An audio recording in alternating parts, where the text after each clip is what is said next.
We all know how ugly it can get when brothers fight. Hey, are you awake? Yeah.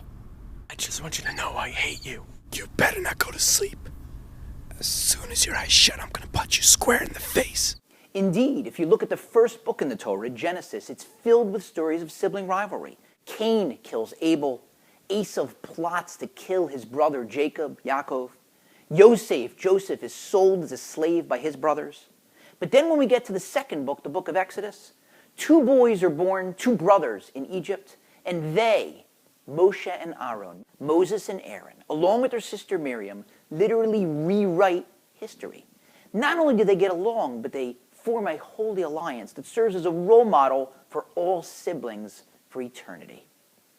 When Moshe meets God at the burning bush and he's appointed the leader of the Jewish people, he goes back to Egypt and takes over as leader from his brother Aaron. Aaron's not jealous. He's delighted. And then in this week's Torah portion, Aaron takes over as the Kohen Gadol, the high priest from his brother Moshe, under Moshe's tutelage and under his admiring gaze. That scene in this week's portion is easy to miss because it comes right before the tragedy that claims the lives of two of Aaron's children. But it's a scene you shouldn't miss because it's beautiful.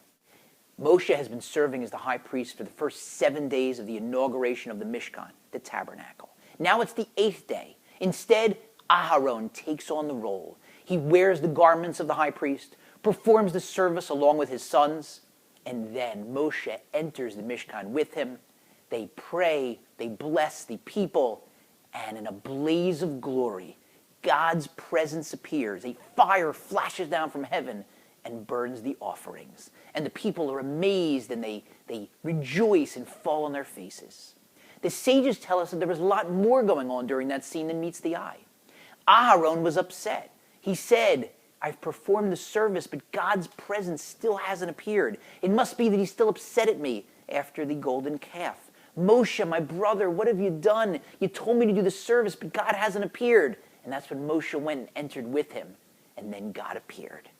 But just prior to that, the Jewish people were complaining. They were saying, Moshe, what's going on? You told us that God forgave us for the golden calf. You've been performing the service for 7 days and he hasn't appeared. And Moshe said, don't worry. My brother Aaron is greater than I am. When he does the service, then God will appear. Two brothers, each deferring to the other, each convinced that the other was greater. Elsewhere in the Torah, Rashi, the greatest of the commentators, explains that the reason that Moshe is sometimes listed first and sometimes Aaron is listed first is to tell us that they're equal. Some commentators struggle with this. They say, equal? How can that be? Everyone knows that Moshe is the greatest of the prophets.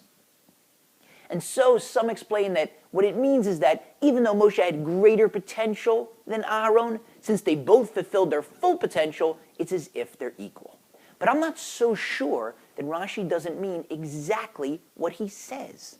Think about it. We say, Moshe emes v'soraso emes. Moshe is true and his Torah is true. So if Moshe told the Jewish people, my brother's greater than I am, he meant it. And consider, the 10 Commandments are written on 2 tablets. The first of the tablets, the first 5 commandments, govern conduct between man and God.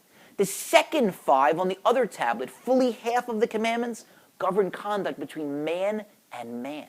Certainly, Moshe reached the highest level that anyone has ever reached in terms of his relationship between man and God. But simultaneously, his brother Aaron reached the highest level anyone has ever reached in terms of his relationship between man and man. When Aaron would go chase 2 people who were fighting, tell each one of them, you know, he really wants to apologize to you. He wasn't lying. He was able to peer deep into the recesses of each person's soul and see that deep down, they really did want to apologize. So consider, the next time you're working on your relationship with God, which you should do all the time, don't ever forget that your relationship with your fellow man is just as important.